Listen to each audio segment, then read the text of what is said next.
jadi korban karena ibu-ibu melihat bapak-bapak yang ganteng pakai jas uangnya banyak. Sebetulnya ibu-ibu juga jadi korban karena nggak secantik yang di TV.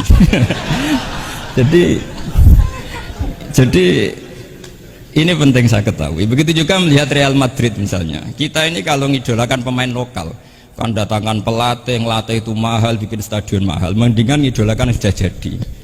Lagi-lagi mereka kita jadikan objek dari keinginan kita yang nggak mau repot-repot, ya beli yang instan gitu.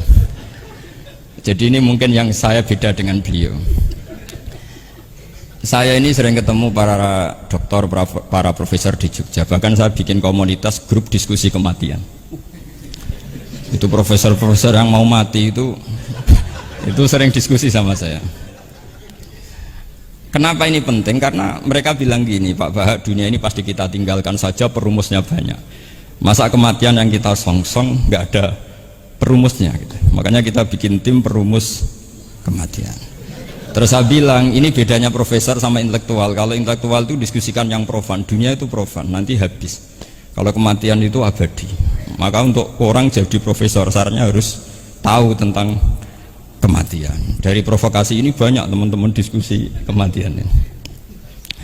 Ini penting saya utarakan karena dunia apapun hebatnya seperti yang dipandang Mas Hakim, bisa dibalik juga. Misalnya orang bilang Israel nggak bisa dikalahkan, sebetulnya hingga sekarang pun Palestina nggak bisa dikalahkan. Hebatnya apa Israel? Nyatanya tidak bisa menghilangkan Palestina, paling di Google dihapus itu saja. Sama, apa sih hebatnya punya TV banyak, pemirsanya banyak? Sebetulnya TV itu menggantung banyak pemirsa, dan itu kita. Sebetulnya mereka yang bergantung kita, apa kita yang bergantung mereka? Zaman ibu-ibu belum ada sinetron, mereka terhibur, ngerasani tonggo, petanan, macam-macam. Artinya punya cara untuk hiburan. Lalu TV-TV ini menjadikan mereka objek untuk jadi kaya. Ini gimana supaya kita jadi kaya, mereka jadi pemirsa, jadi apa, macam-macam. Jadilah kita objek. Tapi karena kita orang pinter, ibu-ibu pinter, sebenarnya TV mereka subjek juga, ibu-ibu. Delok bojone ra ganteng ya delok yang di TV kan gitu. Jadi ini pembanding saja karena ini acaranya seminar, nanti eksekutornya yang penasehnya Gus Yofur, muharirnya ini nanti itu. Jadi menurut saya ini saya seperti pesan Gus Iid, kita sersan saja, serius tapi santai. Karena setahu saya sering diskusi sama Gus Yofur, kemarin diskusi tentang waktu di Denmark, di Eropa itu disamakan, dikonversi waktu yang ada katulistiwa, apa setiap negara punya aturannya sendiri. Karena Denmark itu ada masa tertentu yang siang itu sampai 3 bulan. Sampai sekarang saya sering diskusi sama beliau tentang itu, terus tentang Mina Jadid, tentang macam-macam lah. Setahu saya begini ya, pernah ada guyonan di beberapa ulama, pernah dipertanyakan, cengkeh itu kan wangi, sehingga kalau kue tar itu dikasih cengkeh. Oke, kita sepakat dalam konteks bikin kue tar itu cengkeh dikategorikan pewangi. Lalu kategorinya adalah pewangi. Pertanyaannya berarti kalau orang haji, ihram, merokok itu wajib bayar dam karena pakai pewangi. Itu hampir putus. Karena dikonsensus oleh ahli-ahli pakar kue itu termasuk kategori pewangi. Tapi ketika ada pembanding ini Mas, ini pentingnya pembanding. Lalu berarti orang Jumatan disunatkan rokok, kan harus pakai kesunatannya kan pakai pewangi gitu. Nyatanya tuntas juga, nggak jadi. Artinya keputusan itu udah jadi. Jadi kalau saya ditanya Gus Barok, cara ngelawan apa hegemoni Barat atau derasnya media massa, ya sudah kalau nggak punya kan nggak keserang. Makanya saya tidak punya gitu. Jadi orang susah ada gelombang pornografi kan karena lihat. Gus Barok mungkin lihat sehingga merasa ada gelombang pornografi. Lah saya kan tidak punya, makanya saya kan nggak serang. Karena dulu ngaji saya itu Darul Mafasid Muqaddamun ala Jalbil Masoleh. Kalau disara-saran saddan lidharo'e, kalau rawan bahaya ya tidak usah.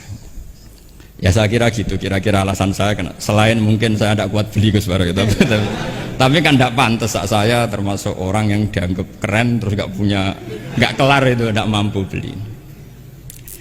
Tapi yang saya mencintai anak-anak Anwar karena salma mater dengan kita, dan nanti kalau misalnya ada tanya jawab ya biasa saja seperti dulu.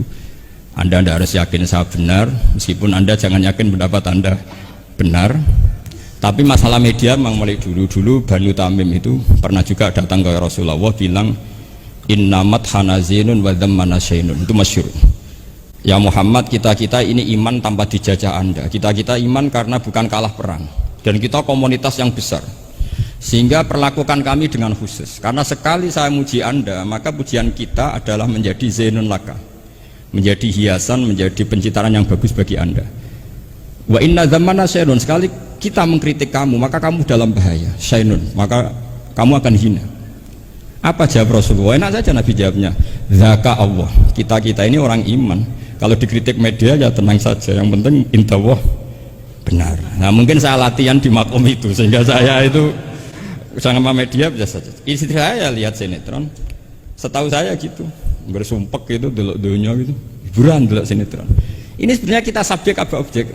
Kalau menurut Mas Hakim objek, kalau saya ya kita subjek. Kalau bosan ya ganti saja. Kalau bosan ganti. Jadi kita yang memainkan mereka, bukan kita yang dimainkan mereka. Wong yang pegang remote kita. Nah, saya kira ini yang ringan-ringan saja seperti pesan Gus Iyad tadi, sersan itu serius tapi santai. Ya biasa saja menurut saya, ini zaman nggak bisa dilawan ya. Saya juga beberapa kali ketemu menteri, ketemu pejabat ya, kita sering diskusi. Kadang-kadang mereka bilang, Gus, mbok ya usul tentang sebetulnya tata negara itu kayak apa. Saya bilang ini basa-basi, ada pakarnya. Tata negara itu sudah ada pakarnya. Kalau sampean tanya tata akhirat, saya jelaskan. Ya tata akhirat itu kamu di dunia harus sujud. Dunia ini nanti profan, jabatan menteri itu profan. Kalau akhirat itu abadi. Akhirnya ngaji sama saya. Enggak bab itu, tapi ini penting. Bagaimanapun kita umatnya Nabi yang diamanati menyelamatkan umat ini sampai dunia akhirat. Kalau yang di dunia sudah ada spesialis ya kita terima. Bagaimanapun orang Islam itu kalau bisa ya fit dunia hasanah. Tapi yang sudah agak-agak berKTP akhirat kayak saya jangan dipaksa. Ini penting ya, karena memang ayatnya wafil akhirati hasanah gitu. Jadi kita tidak boleh hanya bicara kompetisi antar TV macam-macam. Kalau antar program pengajian mau saya, karena itu ya saya kira demikian. Ini penting ya pembanding itu. Karena saya punya cerita ya, betapa Rasulullah SAW ini sangat-sangat akademik ya. Saya punya cerita agak serius. Setelah ini selesai, saya ini terakhir Gus Bara. Suatu saat ada seorang sahabat. Ini yang disetujui atau diamini oleh para ahli tafsir. Dia perang gitu atau ditugaskan ke Nabi gitu. Di kitab saya sahabat itu namanya Muhallam bin Jassamah. Saya nggak tahu kalau nama itu di kitab Anda karena beda kitab namanya beda. Dulu itu kalau saya jago Thyssen kok Thyssen kalah, oh di TV saya Thyssen menang gitu. Tapi semenjak ada real time katanya nggak mungkin nanti. Kalau Thyssen menang ya menang semua. Tapi kalau kitab itu beda. Di ayat idza darabtum fi sabilillahi fatabayyanu itu. Kemudian Muhallam bin Jassamah ini membunuh satu orang. Di kitab saya namanya itu Amir bin Atbad. Setelah dibunuh, padahal orang ini setelah terdesak melafadzkan la ilaha illallah Muhammadur Rasulullah. Dalihnya ini kan tentang informasi juga ya, ini kaitannya masih informasi, saya bukan menyempal dari tema. Ditanya sama Rasulullah, kenapa kamu tetap bunuh padahal dia sudah melafadzkan la ilaha illallah? Kata dia, innama qalaha muta'awwidzan, dia melafadzkan itu karena muta'awwidzan saja, ingin berlindung dari serangan kita.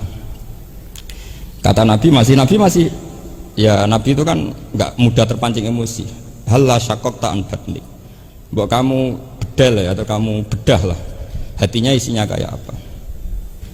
Si Mulaham tadi masih balik loh, ya Rasulullah, lau syakak tubatnahu akun tu a'lamu ma fi qalbi. Kalau saya bedah apa saya terus tahu apa isi hatinya? Kata Nabi, ya kamu tetap nggak tahu meskipun kamu bedah hatinya, kamu tetap nggak tahu. Kenapa engkau nyuruh bedah ya Rasulullah? Wong akhirnya saya tetap nggak tahu. Unik jawabannya Nabi itu. Makanya kamu itu sembrono sekali, ngawur sekali kamu. Fala anta ta'lamu ma fi qalbi wala anta taqbalu ma takallama bi. Kamu itu orang aneh, tahu hatinya ndak akan tahu, tapi menerima omongan yang zahir juga nggak mau. Terus mau kamu apa? Kemudian orang ini itu dianggap punya kesalahan besar. Satu, bantah Nabi dan membunuh orang sing talafadhu bi kalimati la ilaha illallah. Akhirnya ketika dimakamkan tuh lafadzatul ardu, apa dimuntahkan oleh bumi sampai 3 kali. Terus Rasulullah ngendikan innal ardo takbalu man huwa syarrun minhu walakinnallaha wa'adzakum alla ta'udu.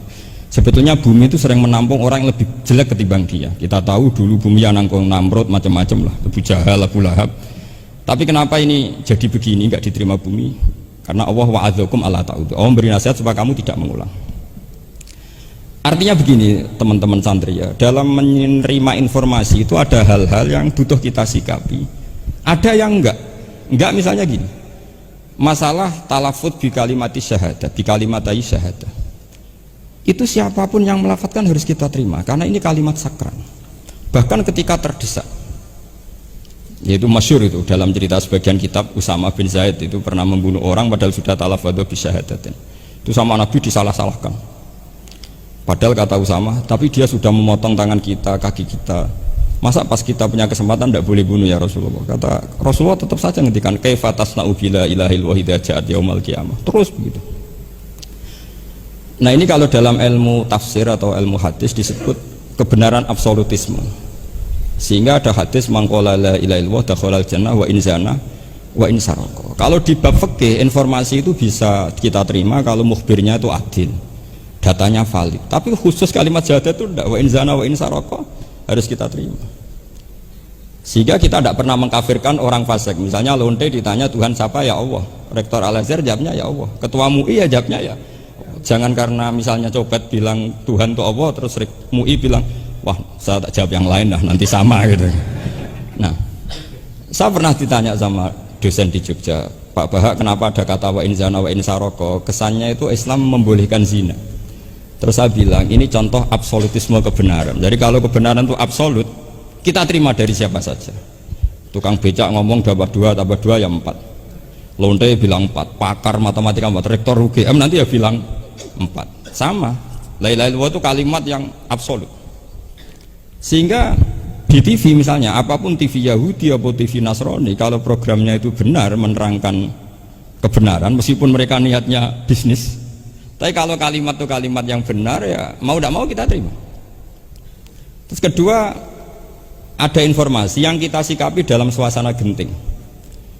Kayak zaman perang Uhud, ada isu bahwa Rasulullah itu kutilah, dibunuh. Kemudian ini melemahkan para orang Ansor dan Muhajirin atau Muhajirin dan Ansor. Terus kata Rasulullah, Umar, ajibu, kamu harus menjawab bahwa saya masih.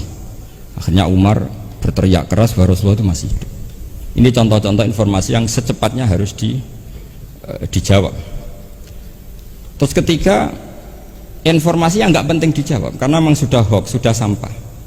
Misalnya gini, orang melihat di TV infotainment itu nggak pernah yakin kok benar apa enggak. Ibu-ibu itu butuh hiburan, melupakan suaminya, utangnya, macam-macamnya. Makanya saya bilang, ibu-ibu ini subjek bukan objek. Jadi ini yang saya beda dengan Mas Hakim. Tentu saya punya sisi kesalahan karena saya juga nggak perlu akurat, karena ini tidak bidang saya. Tapi cukup jadi pembanding karena ini menyangkut harga diri Mas Hakim. Kesannya kalau kita objek kan kita ini kayak orang bodoh yang diatur-atur gitu. Tapi kalau subjek kan keren gitu, karena keren. Ya saya kira demikian. Assalamualaikum warahmatullahi wabarakatuh.